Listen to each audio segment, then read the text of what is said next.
नमस्कार, बहुत स्वागत है आपका। हर खबर देख रहे हैं आप और मैं हूं आपके साथ शाहनवाज मिर्जा। पूरा देश भारत यानी कि आजादी के 75वें साल के आजादी के अमृत महोत्सव को मनाता हुआ नजर आ रहा है और सरकार इस अवसर पर हर घर तिरंगा जैसा एक बड़ा आयोजन करती हुई नजर आ रही है। इसी बीच अंती नक्सल प्रभावित क्षेत्र के अंदर नक्सल मोर्चे पर तैनात 201 कोबरा बटालियन की ओर से श्री सौमित्री राय कमांडेंट 201 मार्गदर्शन में हर्ष उल्लास के साथ तिरंगा कार्यक्रम का आयोजन किया गया है। और आपको बताएं कि हर घर, स्कूल और अस्पताल में तिरंगा अभियान को सफल बनाने के लिए लोगों को जागरूक किया गया, जिससे कि लोग देश के प्रति प्रेम की भावनाओं को जागरूक किया जा सके और साथ ही साथ तिरंगे के सम्मान के बारे में भी ग्रामीण लोगों को अवगत से कराया गया है।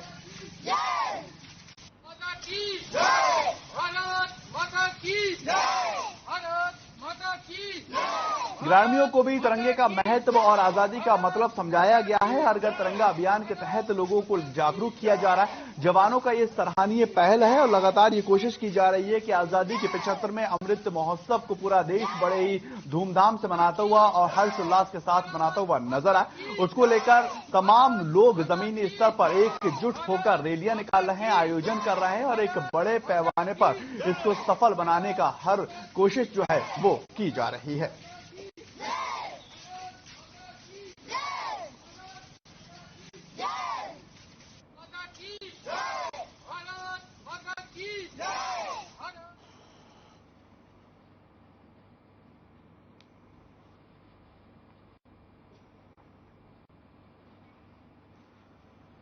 छत्तीसगढ़ राज्य प्रशासन ने कोरोना के संक्रमण को देखते हुए इस साल जेल के अंदर रक्षाबंधन पर सभी प्रकार के कार्यक्रमों को प्रतिबंधित कर दिया है। और आपको बताएं कि कई समाजसेवी संस्थाएं रक्षाबंधन पर कैदी भाई बहनों को राखी बांधने के लिए आती हैं, लेकिन कोरोना को देखते हुए राज्य शासन ने सभी कार्यक्रमों को प्रतिबंध कर दिया। कई बहनें अपने भाइयों को राखी नहीं बांध पाई हैं और जिन्हें जेल जिला प्रशासन ने राज्य प्रशासन के आदेश बताते हुए वापस लौटा दिया। बलौदाबाजार जेल में राखी बांधने पहुंची बहन, जेल प्रशासन ने उसको वापस लौटा दिया और कोरोना काल की वजह से उसको वापस लौटाया गया। राज्य प्रशासन ने यह प्रतिबंध लगाया है कि कोरोना काल जो है वो एक बड़े पैमाने पर ना फैले। इसको लेकर कोशिश ये की जा रही है कि दूरी बनाकर रखी जाए और संक्रमण से बचाव बहुत ज्यादा जरूरी है। इसी के संदर्भ में जेल प्रशासन ने एक बड़ी पहल करी और यहां पर जो राखी लेकर बहनें आई थी उनको वापस लौटा दिया और ये कहा कि कोरोना के चलते राखी का जो त्योहार है वो फिलहाल के तौर पर प्रतिबंध कर दिया गया है।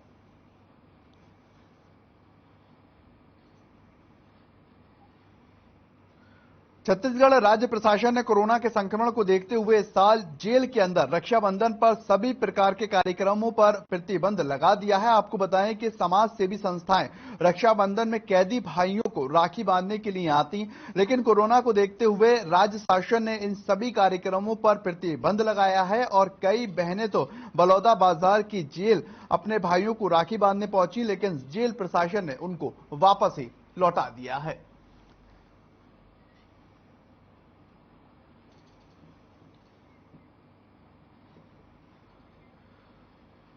देश आजादी का 75वां अमृत महोत्सव मना रहा है और इसी को लेकर हर घर तिरंगा फहराने के साथ साथ तिरंगा यात्रा भी निकाली जा रही है। तो वहीं पर सूरजपुर के अंदर आजादी का प्रतीक जय स्तंभ को अतिक्रमणकारियों ने कैद कर रखा हुआ है और शहीद स्मारक की जगह पर दुकानें बना दी गई हैं और वहीं पर जय स्तंभ के चारों तरफ से आघोषित अतिक्रमण पर बड़े इमारतों ने इस जय स्तंभ का गुमनाम कर दिया है और इसको लेकर अब एक नई पहल की जा रही है।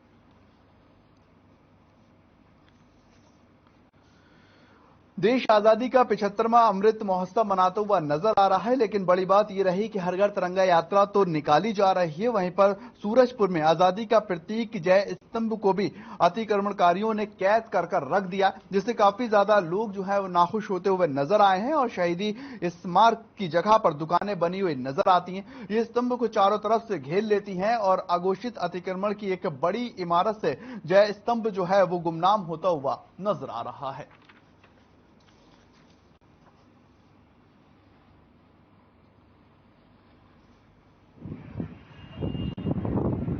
अब ये उनकी अंदर की सोच है कि वो आखिर वो क्या सोच के वहां पैसे रखे हैं,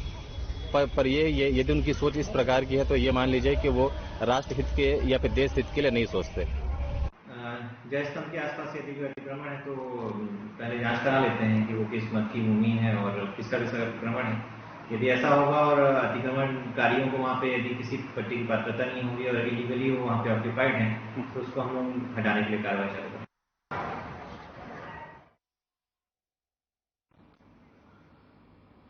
तो वहीं पर सारंगढ़ के अंदर रक्षाबंधन के त्योहार को देखते हुए खाद्य सुरक्षा और औषधि जिला प्रशासन विभाग के रायगढ़ ने विशेष अभियान भी चलाया है और इसके तहत विभाग की टीम ने गठित कर मिठाइयों की दुकानों पर छापा मारा और खाद्य सुरक्षा और औषधि जिला प्रशासन अधिकारी अंकित गुप्ता का ये कहना है कि मिठाई की दुकान और स्टॉल की जांच की जा रही है और जांच के दौरान अगर कुछ दुकानों की मिठाई जैसे लड्डू, गुलाब जामुन और मिल्क केक फल मिले हुए हैं और इन्हें तत्काल दुकान से हटवा दिया गया है। अब उन्हें नोटिस भेजकर आगे की कार्रवाई भी की जा रही है।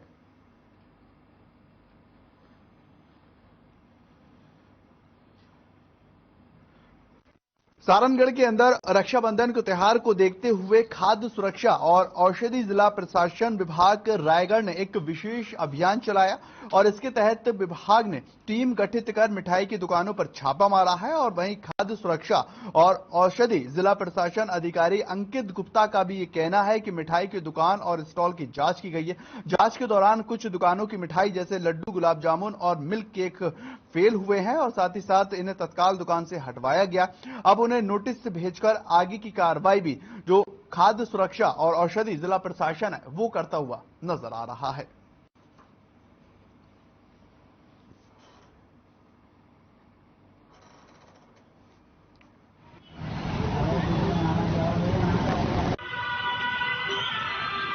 चलित खाद्य प्रयोगशाला के साथ में आज सारंगढ़ में जितने भी मिठाई की दुकान और स्टॉल लगे हुए हैं उन्हीं की जांच करने के लिए आए थे। सर लगभग कितने मिठाइयों की दुकान यहाँ पे लगी हुई है? अभी ये जो बस स्टैंड के सामने में है लगभग 9 दुकानें इसमें लगे हुए हैं, जिसमें कुछ होटल वाले ही अपने लगाए हुए हैं और कुछ ठेला वाले। उन सभी के हम लोग ने अलग अलग प्रकार की मिठाइयों का सैंपल लिया और अपना खाद्य परीक्षण जो है उससे अपन टेस्ट किए, जिसमें एक राजस्थान होटल का है ठेला लगा हुआ है, उसका लड्डू और मिल्क केक दोनों फेल हुआ है, तो लड्डू और मिल्क केक दोनों को हटवा दिया गया है। छत्तीसगढ़ के बीजपुर के अंदर पुलिस को एक बड़ी कामयाबी हाथ लग गई है। दरअसल 2 माओवादियों ने पुलिस के सामने आत्मसमर्पण कर दिया और इसमें मारटवाड़ा LOS सदस्य का जीतू मडवाड़ी और मलेशिया सदस्य का सेदू कोरसा है और ये दोनों माओवादी कई आपराधिक घटनाओं में शामिल बताए जा रहे हैं। इन दोनों माओवादियों ने एक जीतू मडवाड़ी पर 1 लाख रुपए का इनाम तक घोषित था। आपको बताएं ये खबर छत्तीसगढ़ के बीजपुर से है, जहां पर पुलिस को एक बड़ी कामयाबी मिलती हुई नजर आई है, क्योंकि 2 माओवादियों ने पुलिस के साथ में जाकर आत्मसमर्पण करते हुए नजर आए और इसमें से मातवाड़ा LOS सदस्य का जीतू मडवाड़ी और मलेशिया सदस्य के सेदू कोरसा है और ये दोनों माओवादी कई आपराधिक घटनाओं में शामिल पहले भी बताए जा चुके हैं और इन दोनों माओवादियों में से एक जीतू पर 1 लाख रुपए तक का इनाम जो है वो घोषित किया गया था। पुलिस को यह बड़ी कामयाबी मिली है और पुलिस के डर, खौफ और कानून व्यवस्था के साथ कोई भी दुस्साहस ना हो उसकी वजह से इन लोगों को आत्मसमर्पण करना पड़ा और पुलिस की मुस्तैदी यहां पर काबिल तारीफ भी बताई जा रही है।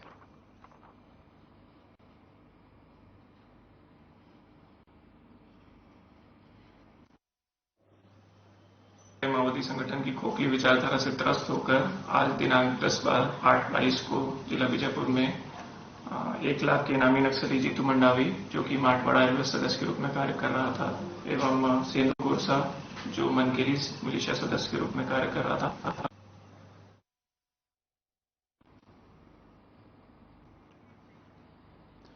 बीजापुर अभियान के दौरान जब्बेपारा से एक माओवादी राममूर्ति मिच्चा को गिरफ्तार कर लिया गया है। आपको बताएं कि माओवादी सहायक आरक्षक सीताराम वाकड़े की हत्या और यात्री बस की आगजनी की घटनाओं में शामिल था और इसके अलावा कचलासाराम के साथ साथ जंगलों में पुलिस माओवादियों के बीच मुठभेड़ में शामिल बताया जा रहा है। साथ ही यह भी बताया जा रहा है कि दोपहली मातलापारा में निवासी रामलू मालवी का अपहरण कर हत्या करने की घटना में भी इस माओवादी का हाथ बताया जा रहा है। बीजापुर अभियान के दौरान जब्बेपारा में एक माओवादी राममूर्ति मिच्चा को गिरफ्तार किया गया है। यह बड़ी खबर आपको बता दें कि माओवादी सहायक आरक्षक सीताराम वाकड़े की हत्या और यात्री बस की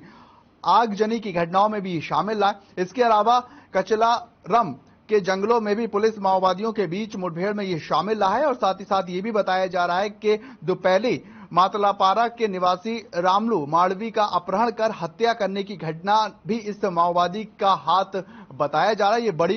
पुलिस को एक बड़ी कामयाबी मिलती हुई नजर आई है और पुलिस के सामने जो है ये गिरफ्तार होता हुआ नजर आया और ये बताया जा रहा है कि काफी शातिर जो बदमाश है वो भी इस घटनाओं में लिप्त रहा है।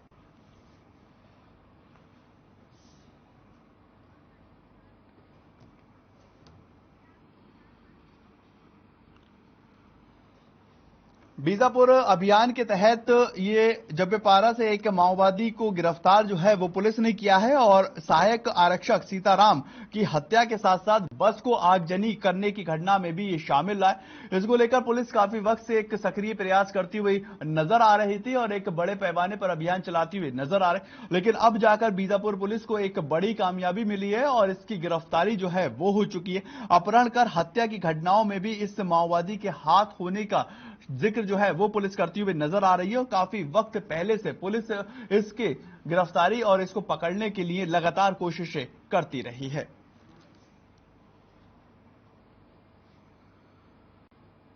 उधर बलरामपुर के ग्राम पंचायत अलग दिहा से 2 नाबालिग की चचेरी बहनें अचानक गायब हो गई हैं और इसके गायब होने से 9 अगस्त की रात खाना बनाने के बाद दोनों बहनें अपने दादी के घर सोने के लिए निकली थी, लेकिन वहां नहीं पहुंची हैं और जब सुबह दोनों बहनें घर पर दिखाई नहीं दी तो परिजन काफी ज्यादा परेशान हो गए और खोजबीन करना शुरू कर दिया, लेकिन उनका कुछ भी पता नहीं चला और इसके बाद दोनों के पिताओं ने राजपुर थाने में पहुंचकर इसकी रिपोर्ट भी दर्ज करवाई और मामले को गंभीरता से देखते हुए राजपुर पुलिस की टीम ने दोनों बहनों के अपहरण का मामला दर्ज कर लिया है और उनकी तलाश में जुट गई हैं।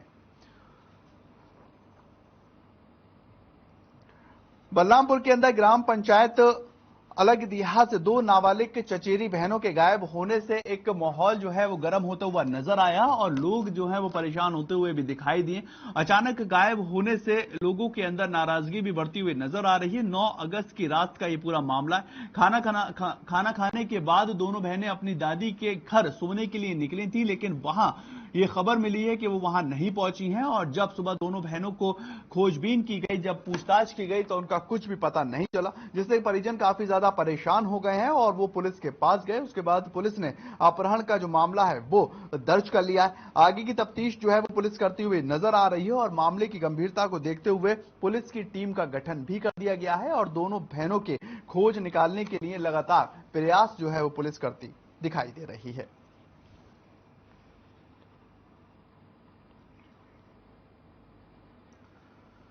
उधर धर्मजयगढ़ थाना क्षेत्र के अंतर्गत आमापाली बस स्टैंड के पास एक गैरेज के पीछे नवजात शव मिला है और घास के पेड़ में शव को देखने से आसपास के क्षेत्र के अंदर सनसनी फैलती हुई नजर आई। सूचना मिलते ही धर्मजयगढ़ पुलिस मौके पर पहुंची है और नवजात के शव को कब्जे में लेकर आगे की कार्रवाई में जुट गई है। धर्मजयगढ़ थाना क्षेत्र का ये पूरा मामला है। आपको बताएं, वहां पर अम्रपाली बस स्टैंड के पास एक गैराज बना हुआ है और उसके पीछे एक नवजात का शव मिलने से वहां पर अफरा तफरी मच गई और सनसनी खबर ये बनती हुई नजर आई है। घास के पेड़ के पास ये शव दरअसल पड़ा हुआ था और आसपास के लोगों ने जब वहां पर जाके देखा तो लोग जो है वो बहुत ज्यादा हैचंग रह गए और उन्होंने सोचा कि आखिर ये किस तरह का मामला बनता है। पुलिस को तुरंत सूचना दी गई और सूचना मिलते ही धर्मराजगढ़ पुलिस मौके पर पहुंचती हुई नजर आई। आगे की तफ्तीश पुलिस करती हुई नजर आ रही है और नवजात के शव को कब्जे में लेकर कार्रवाई जो आगे की है उसमें पुलिस जुटती हुई दिखाई दे रही है।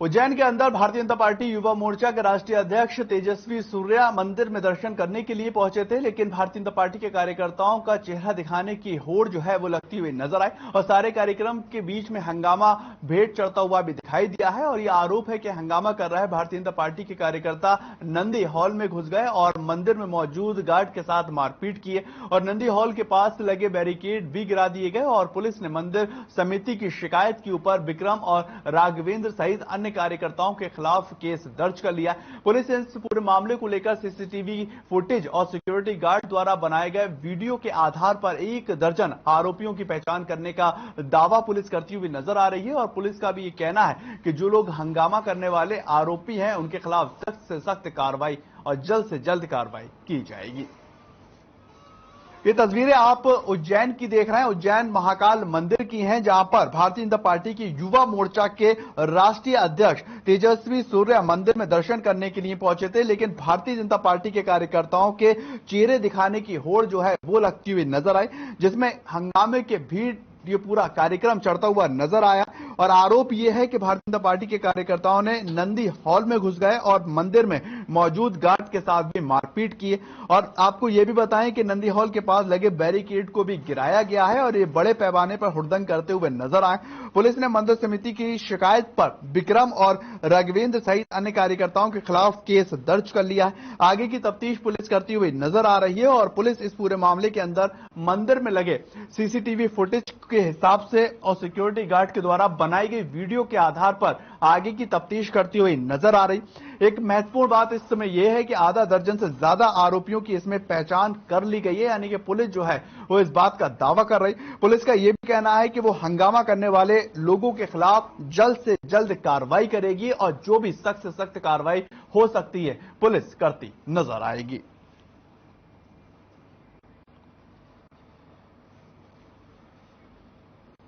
उधर गुना के अंदर नगरपालिका अध्यक्ष चुनाव में त्रिकोणीय मुकाबला होता हुआ नजर आया है और कांग्रेस प्रत्याशी ने स्थानीय प्रशासन पर यह आरोप लगाया है कि कलेक्टर फ्रैंक नोबल द्वारा निष्पक्ष चुनाव नहीं कराया गया, जिसके चलते चुनाव परिणाम में उलटफेर भी हुआ है और चुनाव प्रक्रिया की वीडियोग्राफी भी नहीं कराई गई। उन्होंने आगे यह भी सवाल उठाया है कि आखिरकार पार्षदों के वोटों को कैसे फेल कर दिया गया। 2 पार्षदों के वोट इसमें फेल हुए। आपको ये बता दें कि नगरपालिका अध्यक्ष पद के लिए चुनाव में कुल 37 वोट थे और अध्यक्ष पद के लिए 3 दावेदारों ने नामांकन दर्ज किया था। वोटिंग के बाद चुनाव परिणाम के लिए गिनती शुरू हो गई, जिसमें भारतीय जनता पार्टी से सुनीता राघवेंद्र रघुवंशी को 9 वोट मिले हैं और विपक्ष पार्टी कांग्रेस के उम्मीदवार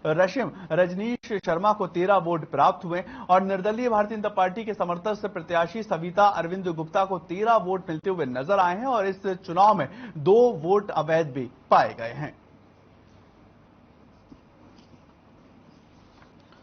गुना के अंदर नगर पालिका अध्यक्ष का चुनाव हुआ है और इसमें मुकाबला जो है वो त्रिकोणीय देखने को मिला। आपको बताएं कांग्रेस की प्रत्याशी ने स्थानीय प्रशासन पर आरोप लगाते हुए ये कहा है कि कलेक्टर ने निष्पक्ष चुनाव नहीं करवाए हैं और इसकी वजह से लगातार ये प्रयास किया जा रहा है कि निष्पक्ष चुनाव जो है वो होने चाहिए। उन्होंने ये भी सवाल उठाया है कि आखिरकार पार्षदों के 2 वोट कैसे फेल हो गए और नगर पालिका अध्यक्ष पद के चुनाव में कुल 37 वोट थे और इसमें से 3 दावेदार अपना नामांकन कर चुके थे। वोटिंग के बाद चुनाव परिणाम के लिए गिनती शुरू हुई और इसमें भाजपा से सुनीता राघवेंद्र रघुवंशी के 9 वोट मिले हैं और विपक्षी पार्टी कांग्रेस के उम्मीदवार को यानी कि रजनीश शर्मा को 13 वोट मिल पाए। अगर बात की जाए निर्दलीय भारतीय जनता पार्टी के समर्थक से प्रत्याशी सविता अरविंद गुप्ता को 13 वोट मिले हैं और चुनाव में 2 वोट जो है वो अवैध भी पाए गए हैं। जो नई निरक्षर थे या वो नहीं समझ में आ रही थी उनको कि किसको देना है, तो उनके हाथ में लिखा हुआ है, उनके पार्टी के लोगों ने उसके हाथ में लिख दिया कि आपको इसको वोट देना है। जब ये पॉलिसी है ही नहीं तो फिर हमने ऑब्जेक्शन उठाया कलेक्टर के सामने, तो कलेक्टर कोई आप लिख के दे दीजिए। कलेक्टर बोले उठ के आपको उसको वीडियोग्राफी करवाना चाहिए ना, प्रूफ हम प्रूफ दे रहे हैं ना कि ये नाम लिखा है। अगर आप इलिटरेट कोई पर्सन आ रहा है तो उसके लिए एक उसके साथ का कोई रहता है, अगर जब वो अपने साइन कर सकता है तो फिर वो वहां पढ़ भी सकता है। उधर बलरामपुर जिले के कुसमीनगर पंचायत के शिव चौक में प्राइवेट फाइनेंस कंपनी के कार्य करने वाले एक युवती सरिता पर अज्ञात आरोपियों ने हथौड़े से हमला कर दिया है और युवती को गंभीर हालत में छोड़कर वहां से फरार हो गए। बताया यह भी जा रहा है कि सरिता पर हमला तब किया गया है जब वो ऑफिस में अकेली थी और सूचना मिलने पर पहुंची पुलिस ने गंभीर रूप से घायल युवती को कुसमी के सामुदायिक स्वास्थ्य केंद्र में भर्ती करवाया, लेकिन उसकी गंभीर हालत को देखते हुए डॉक्टरों ने उसे अंबिकापुर मेडिकल कॉलेज में रेफर कर दिया और इस पूरे मामले में पुलिस ने मामला दर्ज कर लिया है और आरोपियों की तलाश में पुलिस जुटी हुई है। बलरामपुर जिले की अगर ये बात की जाए तो वहां पर कुसमीनगर पंचायत के शिव चौक के पास प्राइवेट फाइनेंस कंपनी में ये युवती कार्य कर रही थी और नाम इसका सरिता बताया जा रहा है। अज्ञात आरोपियों ने हथौड़े से इसके ऊपर हमला किया है और ये बहुत ही ज्यादा गंभीर हमला बताया जा रहा है। युवती के ऊपर गंभीर हमला होकर वहां से जो लोग हमला कर रहे थे वो छोड़कर भाग गए, फरार होते हुए नजर आए। बताया यह भी जा रहा है कि हमला तब किया गया है जब युवती अकेली ऑफिस में बैठी हुई थी और सूचना मिलने पर पुलिस ने गंभीर रूप से घायल युवती को एक सामुदायिक स्वास्थ्य केंद्र में भर्ती करवाया और वहां पर उसकी हालत गंभीर बनी रही, जहां पर डॉक्टरों ने उसे अंबिकापुर मेडिकल कॉलेज के लिए रेफर कर दिया। और इस पूरे मामले में अब पुलिस इस बात को लेकर आश्वासन दे रही है कि जो लोग भी इसमें शामिल हैं उन आरोपियों की तलाश लगातार जारी है और जितने भी लोग इसमें शामिल हैं उनकी गिरफ्तारी कर आगे की कार्रवाई की जाएगी। खबर भिंड से आ रही है, जहां पर मामूली विवाद को लेकर दो पक्षों के बीच में गोली चलने की खबर है। इसमें गोली लगने से एक व्यक्ति की मौत हो गई जबकि 3 घायल हो चुके हैं। जानकारी के अनुसार सिटी कोतवाली थाना क्षेत्र इमामबाड़े के अंदर आरोपियों ने तैश में आकर गोली मार दी और इसमें पंगे उर्फ नूर बख्श की मौके पर मौत हो चुकी है और राजू, राहुल और रहीश इसमें घायल होते हुए बताए जा रहे हैं। सिटी कोतवाली थाना प्रभारी जितेंद्र सिंह पुलिस बल के साथ घटनास्थल पर पहुंचते हुए नजर आए और घायलों को इलाज के लिए जिला अस्पताल में भर्ती करवाया गया और मृतकों को पोस्टमार्टम के लिए भेजकर आगे की कार्रवाई में पुलिस जुट गई है।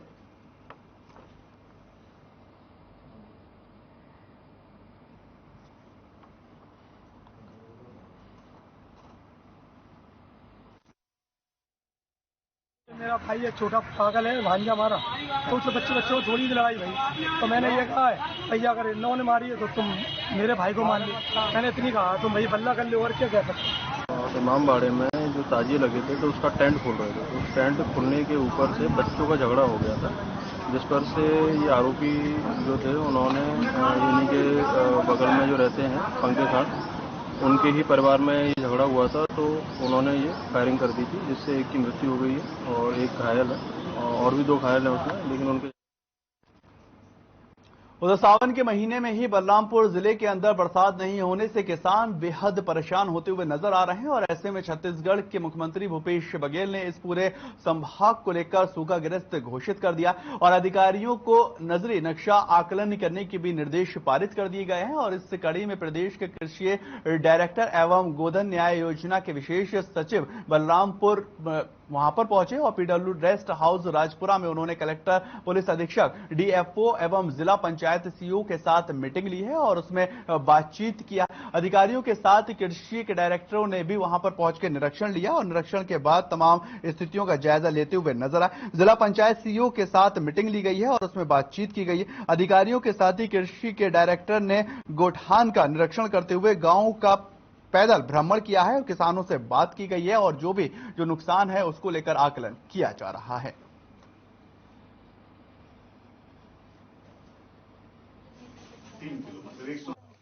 राज्य सरकार की जो महत्वाकांक्षी योजना है गोधन न्याय योजना, उसके क्रियान्वयन के संदर्भ में बलरामपुर दौरे पे था और इसके साथ साथ वर्षा की जो स्थिति है उसका भी आकलन करते हुए सूखे के लिए जो सर्वेक्षण वगैरह होना है उसकी तैयारी और उसकी जानकारी के लिए आया था।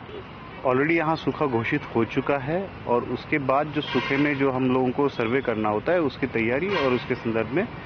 यहाँ बात हुई है, किसानों से भी बात हुई है और गोठानों में भी जो स्वयं सहायता समूह है गोठान से। चलिए फिलहाल इस बुलेटिन में इतना ही। ताज़ा खबरों के लिए आप लगातार बने रहें हर खबर के साथ।